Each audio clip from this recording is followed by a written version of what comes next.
What it do, Black people? Welcome back to another episode of the Melanin 360 podcast. I'm your host, Jeray, and first and foremost, I want to thank you all again for your continued support of the show. Y'all are understanding the assignment, so for that, I thank you. I am also loving all of the social media engagement. I've been, more active on TikTok, and y'all are commenting and sharing and liking everything. So I'm loving it. You guys are super active on YouTube. You're sharing the videos, you're commenting, you're subscribing. So I'm just really loving it. So I told y'all the goal for 2026 was to be more active online. I'm doing it, and y'all are responding. Also, feel free to comment on the videos and on the podcast and let me know what y'all want to hear. I actually do read the comments. I actually do listen. So I'm open to all topics and let's talk about it. All right. So thanks again. Anyway, y'all know that one of the things that I love to do here at Melanin 360 is to give you all different types of shows. Okay. So sometimes it's just a solo rant with me behind the camera or behind the mic. Other times it's a conversation with somebody.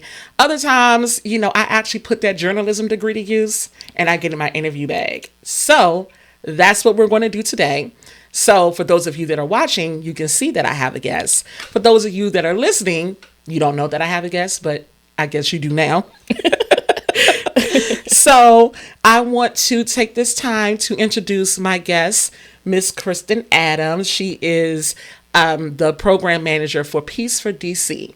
So I'm going to let Kristin, without further ado, introduce herself. Hey, Kristin. Hey, girl. Thank you. Thanks for having me on the show. As Jeray stated, I am Kristin Adams. I'm the program manager at Peace for DC. It's a nonprofit organization in Washington, D.C. And our, goal is to reduce or end violent acts such as gun violence and those types of things. And I am the program manager for the Heal DC program. Okay. All right. So we're going to get into Peace for DC and Heal for DC a little bit later. So don't worry about that. We'll unpack that later, as they say. So now that we got all that out the way and everybody knows you now, we're going to get down into what I like to call the meat and potatoes of the episode. So I want to know, with Peace for DC and Heal DC, who is your target population or your target audience with this organization in the program? Sure. So with Peace for DC as a whole, like I said, we are a violence reduction organization. So that includes those that go out and work in the field, the CVI world, and also those that have been either victims or perpetrators of violence, right? Mm-hmm. And so with HEAL DC, which stands for Healthy, Empowered, Achieving Leaders of DC, we work with those that have been perpetrators and or victims of gun violence. And so our original target audience was 16 to 24, and that was with the first neighborhood that we're in. We're on our second cohort. And so what we found recently was, just kind of depending on the neighborhood, the ages may fluctuate with those that that are the key players in the gun violence in the neighborhood. So we kind of, with what the neighborhood tells us and what we know, we can adjust from there. Okay. And so do you all kind of pick different neighborhoods or quadrants of the city to work with based on what the violence numbers are, or how does that work? Yeah, so we're actually in a different neighborhood now than we were in the first cohort. Our first cohort, we were on Martin Luther King Avenue in Southeast. And again, just based on what was going on over there, and the things that we knew. And so what happened was, the next time around, when we were trying to decide which neighborhood to look at, of course we were looking at data, but surprisingly we had MPD reach out. And MPD, saw the successes we had on MLK and asked if we could duplicate that in this new neighborhood. And so, we looked at it, we thought about it, we talked to the community, we talked to organizations that are embedded in that community, And we had several talks, right? And as we were deciding, we realized this is where we need to be. And so we're currently in a community in Southeast still. And then what we've decided to do was we can't really make that a big of a change if we continue to move around different neighborhoods with this program. So we decided that we're going to stay in this neighborhood for a while. That makes sense. Yeah. And so that's what we're doing now. We are now currently in the Washington Highlands neighborhood. Okay. And so for those of you that don't know, unfortunately, this is the Washington, D.C. that you don't see, in and around the Capitol. This is not the Washington, D.C. that's behind the White House. This is not what you see, when you watch Scandal and all of those other shows where it's all glossy and stuff. That ain't where we talking about. This is the D.C. that unfortunately doesn't get seen and doesn't get put out there. But there are real issues and real problems, So I just want to say that I know I have listeners that are not from the DC area. So, just give us some context to what Kristin was saying. So what are some misconceptions about violence prevention and violence interruption programs like this? Because I know people always say, violence prevention programs, but I don't know if people really know what that means and what that is. So if you could just kind of break that down. Sure. Well, some very common misconceptions about it is that these programs don't work. And I think those misconceptions happen because, of course, you have every line of work, every field of work has those, those ones that are out there in the public eye. Oh, well, they did this and they did that. This can't be working because I see this happening over here, when they not really analyzing the numbers. So, when we say reduction in homicides or gun violence, we're not saying it's stopped all the way, and so a lot of people hear, the numbers are down XYZ places, but what they instantly think is, it's stopped. Well, no, I know so-and-so, and this shooting just happened over there. That's not what we're talking about. These numbers have reduced. And so with the program with Heal DC, with our program, we offer therapeutic services directly to those that are involved. So, before I get there, we we have our own violence intervention specialist, right? And he's built relationships in, this neighborhood. He knows those that, are out there, that may be perpetrating the gun violence, talks to them. And so what happens is, have to point blank ask them, are you ready to change? Mm-hmm. Right. And so when they say yes, or if they say no, then, we continue to give them resources and things like that. Because this is a volunteer program. Nobody's mandated to be here. Right. And so, but when they say yes, we ask them, hey, so what are your barriers to change? Why haven't you changed before? Right. And a lot of times they tell us it's food. A lot of them don't have food. So are they committing violent acts to get food, or? So from what we have been told, some of the reasons why start with that. Now, I'm not saying that that's, every single day, that's why these things are happening, but it starts with that food insecurity. Right. And people don't think about that.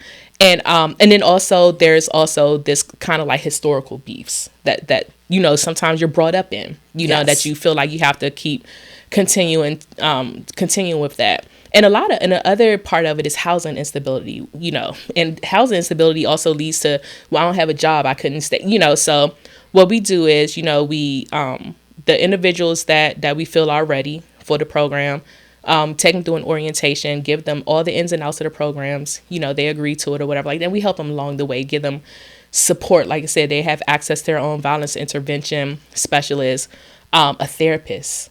That's so important. Therapist. That's my key. Goodness.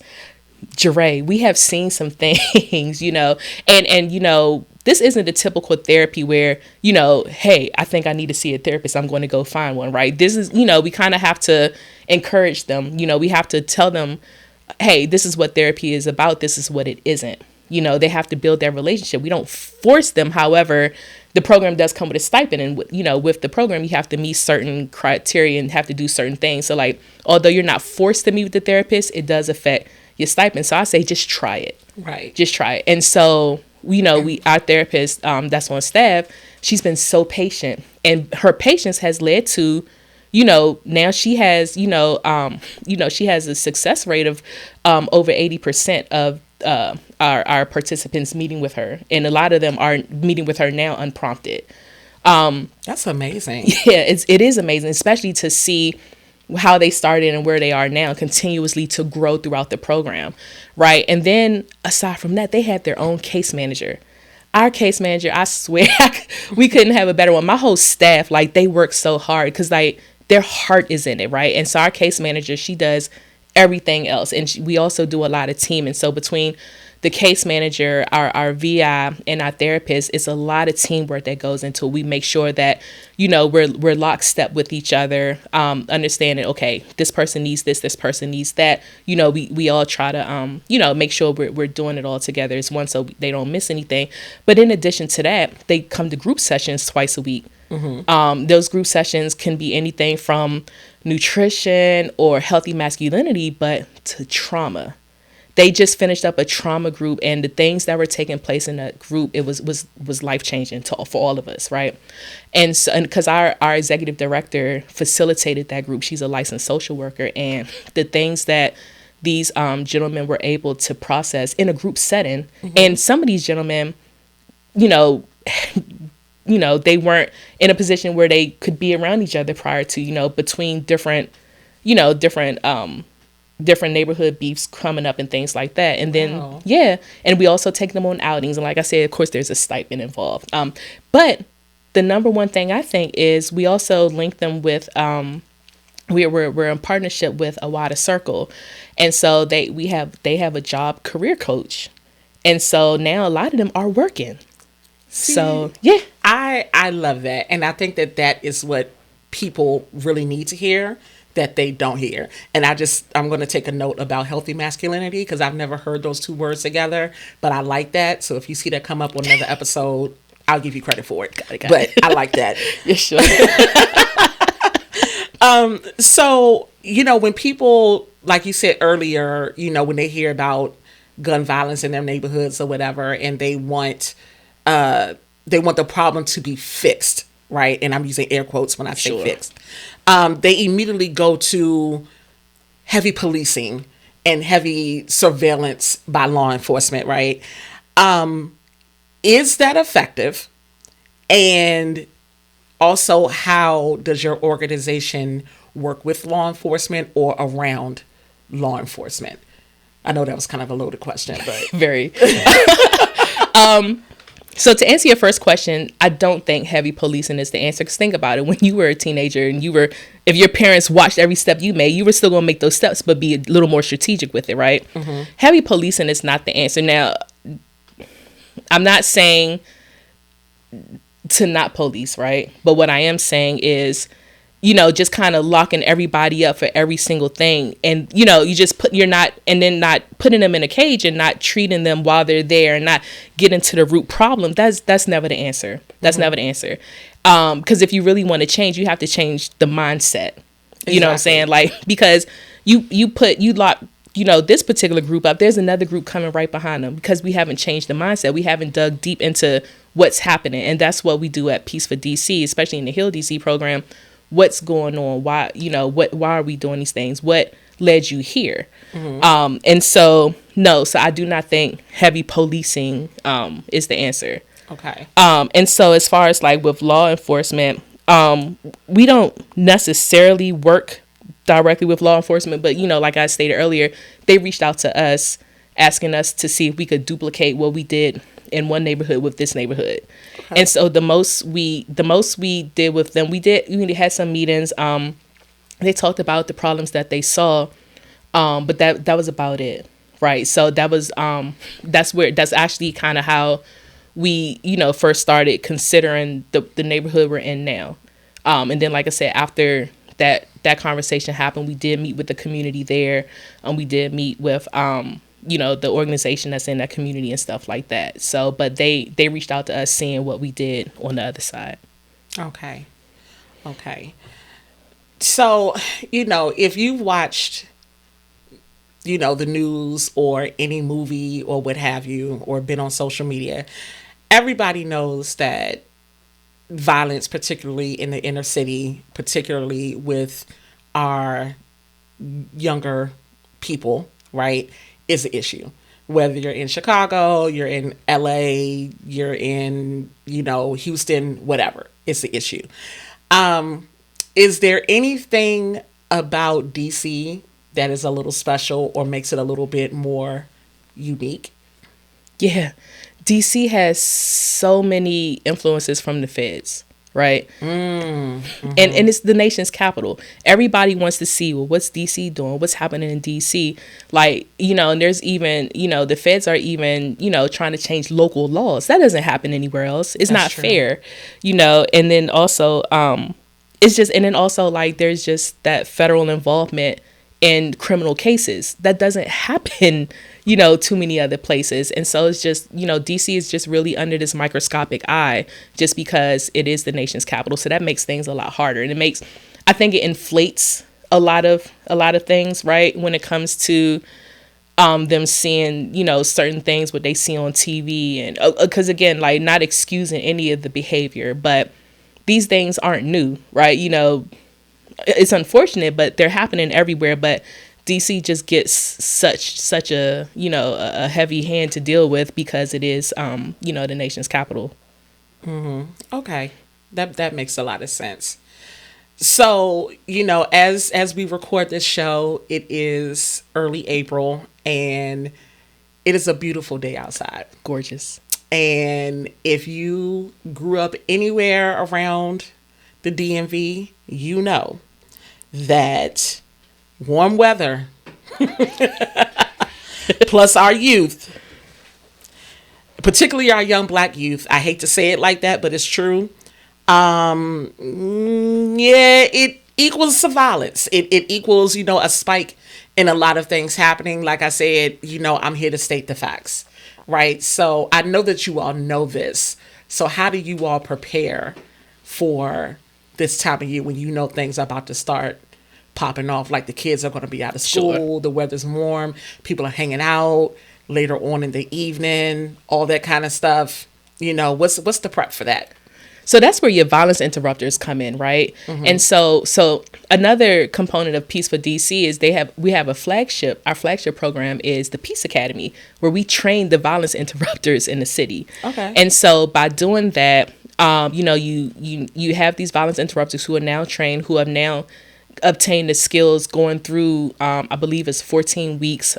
They've also received therapy. They've also received these classes to understand how, their vicarious trauma can show up in other ways. And now that they understand their own trauma, they're able to go out and be more effective and help with, some of the perpetrators and or victims dealing with theirs, because we never think about the shooters as being victims. This is true. And a lot of times, just if you listen to them, if you really sit down and talk to these young people, you will hear some things that you probably couldn't even fathom to even go through that led here. Mm-hmm. So along the way, there's been so many people and things and programs that's failed them along the way to get here. Now, again, we are not we're not a blameless organization, right? They take accountability, but at the same time, there is some things that led them here that was missed, that were skipped, that now they have to deal with. So our VIs are equipped with that information, with that knowledge, to be able to go out and do these check-ins, to be able to intervene, because they see these things. Some of them have gone through the same things, or whatever like that. And so just being able to be more supportive for our VI so they can be supportive in the community is how we prep for that. Okay.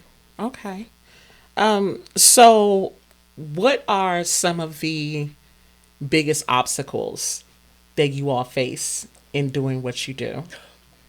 Money. No, because again, we're a nonprofit. But it's facts, though. Yeah. It's facts. We're a nonprofit, and I swear, like, I've never come across an organization like Peace for DC, right? I've worked in a lot of places. I've worked for government agencies. I've worked in other nonprofits. I've never been in an organization that truly walks the walk and talks the talk. All these, a lot of other places, they'll say, oh, we do this and we do that, and we want to make sure our employees are happy, blah, blah, blah. But at Peace for DC, they really do that. And so what I think, so again, but to do that, we need funding, mm-hmm. right? And so we need funding because we're small, we're mighty, but we're small. And it's just like there's so much to do and we just don't have the manpower to do it. Right. And then we also want to make sure that there's, safety and security, not only for staff, but also for our participants. Again, that leads back to funding because we can put more things in place with additional funding and whatever like that, because we have the data, like what we've been doing, especially, with as an organization has worked so far. Right. And so, not saying that it's a perfect program or anything like that, but so far it's worked. And so to be able to continue to make it work and to be able to continue to build safer communities, we need funding. And so just being able, and then also being able to navigate this ecosystem in the CVI field, which is community violence intervention, right? Okay. Again, we're a new organization. We're 5 years in now. I was going to ask you how long you guys have been around. Okay. 5 years. Making an impact, but also just kind of trying to fit into this ecosystem, right? Because even though we've had the Peace Academy for 5 years, but HEAL is still brand new, and HEAL is our HEAL DC is our direct service program. And so being able to, do what we do, but now also not step on any other toes that's out here, and things like that. And then also, we just wish that there is also more funding for, and funding and support for victims of gun violence and advocacy. You don't see that a lot. We see a lot of, and I'll say spotty advocacy, right? I see a lot of, if it happens this way, we'll be out in the streets marching. But if it happens this way, we don't say anything, And so, gun violence is gun violence, regardless of who's doing it. Right. And so I definitely, we'd like to see more funding put into advocacy for gun violence overall. Okay. Y'all listening out there? Y'all listen to what she's saying? So, just to, I know we've been pretty heavy as we've talked about this topic, but... Yeah, I'm about to pass out, y'all. Do you have a success story that you can share? Definitely, you can maintain their privacy, sure. But just how you've kind of seen someone, all the way through to the end and what it was like with their journey. Yeah, we have a couple, right? And so I'll share one, and then, but just overall, like our overall success story last year was having the first cohort graduation. And you got to think about it, like, these young men were identified as the shooters. And so to see them go through this program, again, it's all voluntary. They did not have to do it. And some didn't, right? But the ones that stuck with it did not have to do it. They showed up, they tried, and that even meant to kind of break away from, the folks they were hanging with, which is hard, especially, in their 20s, right? And so, but coming to graduation, seeing them dress up, they brought their family members, they were smiling, like hugging. That is amazing. Oh my gosh, Jeray, oh my gosh. Did you cry? Y'all know I'm a G. I don't be doing all that crying. I did a little bit. I would have cried. Yeah, you a crybaby. I don't be doing all that crying. But no, I might have shed a little tear in the car. I couldn't let nobody see it though. But just because it's like, you think about it, it's like, because after a while, you start seeing these gentlemen and right. It's not just a male center program. We just haven't had any young ladies yet. But you start seeing these gentlemen in a different light, because you start seeing like, wow, like you really came from a lot of stuff and made it here when nobody was thinking that. I had this one gentleman who he's went through so much, right? And even at a point where, he wasn't sure if he still wanted to continue to be here. And so with the support of, my organization, and our partnerships, we're able to get him stable. And he realized then, like, you know what, I don't even want to go back around there no more. He stopped even going to the area where he was most, active in. And even now, like, he still calls us now. Like, I'm just checking on y'all, how y'all been doing. Like, he called us the other day. So, and it's just amazing. Like, and even like the changes and stories that I'm seeing now with our current participants, I'm just like, every day, I'm like, I can't believe, and this is happening fast. Like, I can't believe y'all really with us, and they tell us all the time, like, they they feel like we're different because they can tell we're doing it from our heart, not just from any other place. And that makes a huge difference. Like, people can sniff out fake. Absolutely. Right? And so it's just every time they say stuff like that, I have to back away a little bit, get a little tingly up here. I don't do all that, but who cutting the onions? That's that part. But listen, you know me, we've known each other for a while. I don't talk about my work I do like this, but I absolutely love what I do. I love my organization, and it's nothing else like us out here. So we got to get funded more. I think the biggest thing too is how those young men now see themselves, so like, you all see the growth, but for them to look in the mirror and see, I'm not that person I was 2 months ago, 3 months ago, whatever, that's when the change really happens. We literally, so one of the young men that graduated in our last cohort, one day we were talking to him, and so my ED, she was prepping him for something, and he's like, you know what, I'm proud of myself. When he said that, I almost lost it, because it's like, you would, again, these are gentlemen nobody you consider throwaway, right? They're not. And so for him to say, and especially coming from where he came from and overcoming what he has, to say, I'm proud of myself. Nobody told him to say that, because he was really proud of himself.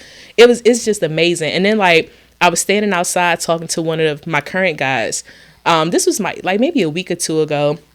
And so we were standing outside, and I said, what do you think about the program?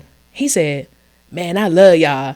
He said, I don't even know where I would be if I wasn't in this program right now. And he said, I don't even go outside no more, because ain't nothing out there for me.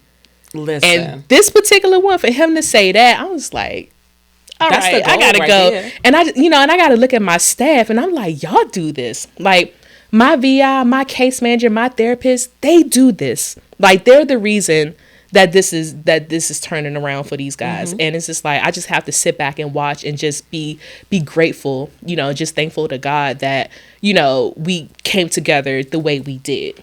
Right.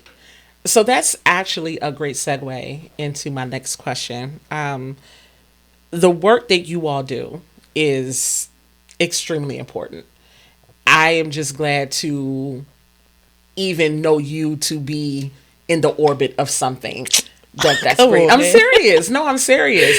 But the work that you all do, it seems very heavy. The stories that you have to hear. I'm sure you all take phone calls and text messages on weekends, all hours of the night.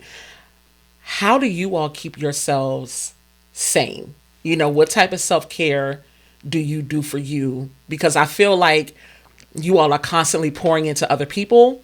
How do you pour back into yourselves as a team to make sure that y'all can continue to be there for those participants? So when I said earlier that Peace for DC walks the walk and talks the talk, they do. They take our self-care more serious than we do.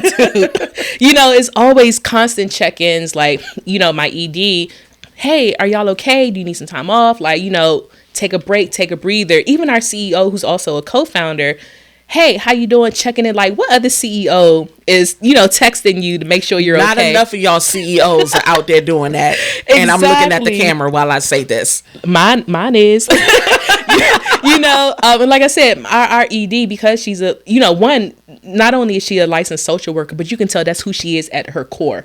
Like, really, truly cares. Like, I'll be in my one-on-one. I'm like, you just don't understand. She's like, take a breather. Like, I'm like, okay, and I try to mimic that with my staff. Me and my staff, our one-on-ones, I let them say whatever, because what they do is heavy. They're on the ground. They're more in it than I am, right? And so, they take these direct calls from our participants. Sometimes they get the news of things first. And so, I try to mimic what's been given to me with my ED, give it to my staff, like making sure they're okay, telling them, hey, take the day off. Y'all didn't hear that. Rachel, Chandra, y'all didn't hear me. But just kind of making sure that they're still taking care of themselves so that they can also take care of our guys as well. Mm-hmm. So, exercise, we like to eat. They feed us well. Okay. Candy, chocolate, food. So y'all have? We was at Photo Day Chow in December. But they really they really make sure we all, and also EAP, right? Like I don't know another organization that offers EAP to part-time employees. Oh, and wow. So, yeah. Okay. And so they really care about us, like as people, as well as the participants and, you know, those that come through our program. So what keeps you hopeful for the future for Peace for DC? You mean as the program? What you talking about? However you want to answer it. Okay. So what keeps me hopeful for the future for my organization is just knowing that we're heavy hitters. Like I'm gonna sit here and say it, right? We are, because we are really doing what we said we're going to do, right? You're not going to find, you know, this organization saying, oh, we did this and we're doing that, but then stop, right? We had a situation where we lost $1.4 million out of my program last year. I had just started. And so, but there was never an option to cut programming. It was never an option.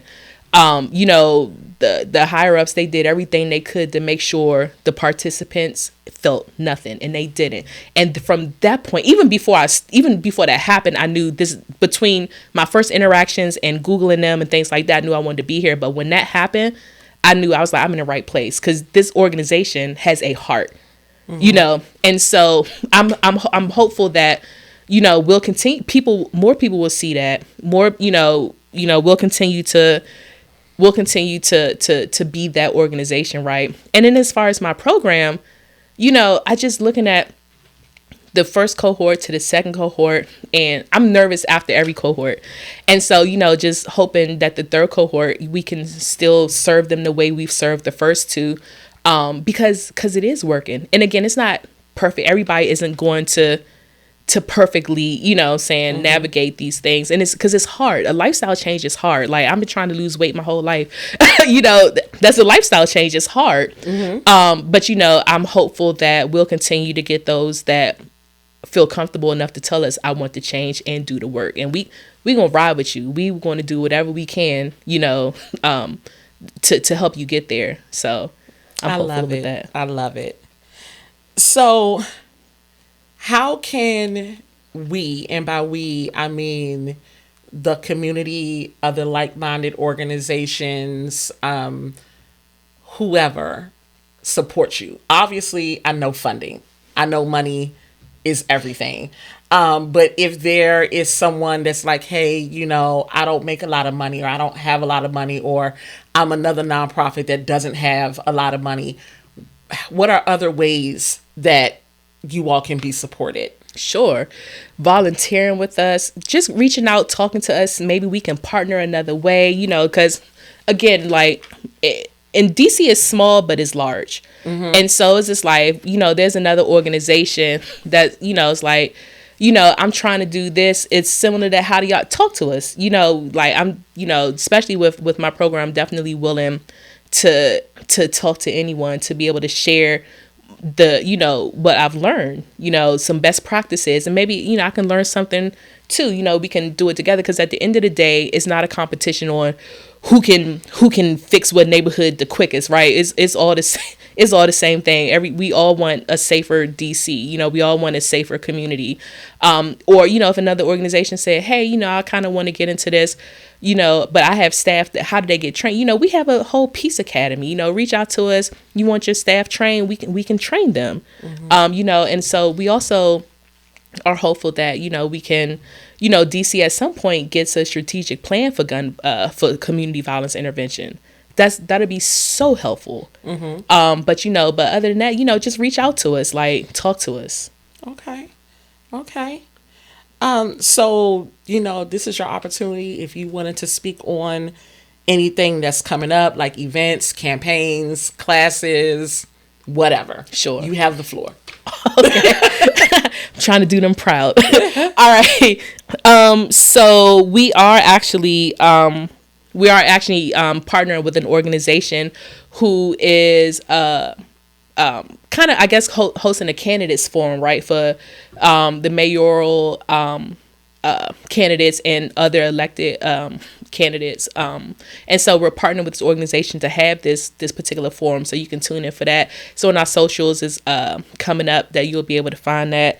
Also, June is violence prevention month, right? And so we wear orange, but we're also working on community service projects for the month of June as well. We have a survivors forum that we do for June. Our first one was last year. It was a huge success. My guys were also working on partnerships and doing community service projects in the neighborhood, right? Okay. And so we have those things coming up, and like I said, just kind of really focusing on the candidates forum. Okay, all right. So lastly, if you could give the listeners and the viewers Peace for DC's contact information, socials, all that good stuff. All right. So the website is peacefordc.org. That's peacefordc.org. Also, we're on Instagram, same name, not the .org. So you can find us on Instagram at peacefordc. Also on Facebook and YouTube and LinkedIn if you ever want to check us out and professionally, But yeah, it's all Peace for DC and with the words for FOR. Okay. Alrighty then. Well, Kristin, first of all, I learned so much today, and I am really inspired. I hope that at some point, I can do something with your organization because it's near and dear to me. So I'm definitely going to be reaching out to find ways to be a part of that.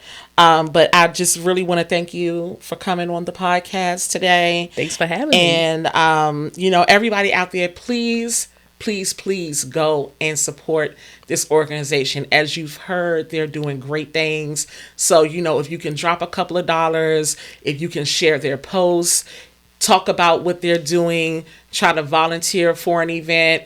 If you know someone that knows somebody that lives in the Washington Highlands neighborhood, talk to them about the program if they haven't, had a chance to link up yet. Whatever it is that you can do. But we need to support those that are supporting us, because the sooner that they can get, this particular neighborhood under control, then maybe they can go somewhere else and start work there, so please go and support. And with that being said, y'all know where to find me. The podcast is available wherever you get your podcasts. And if you want to see this amazing face, you can find me on YouTube, on my YouTube channel at Melanin 360. And, again, like I said earlier, while you're there, please be sure to hit the notification bell, like, comment, subscribe, share, and share again. And I'm trying to get those numbers up, you guys. And don't forget to follow me on my socials. I'm on Instagram at the Melanin 360 Podcast. And I'm on Facebook at the Melanin 360 Podcast. And I am on TikTok at _Melanin 360. And lastly, please don't forget to check out all of my other podcasting friends with the Sarcarrogance Media Group. And you can also find us on Instagram at Sarcarrogance. I'm going to spell it because it's a mouthful. SARCARROGANCE on Instagram. Okay. And it's also sarcarrogance.com. And you can see all of us and what we're doing. We have some awesome events coming up. We have a live event coming up in July. So follow me online for more deets on that. And listen, I promise you that you'll find a podcast over there that you like. I mean, I know you like mine, but you'll like theirs too. We have good stuff. So for that, thank you all for listening and watching. And I'll see y'all next episode. Peace. Paving this shit crank.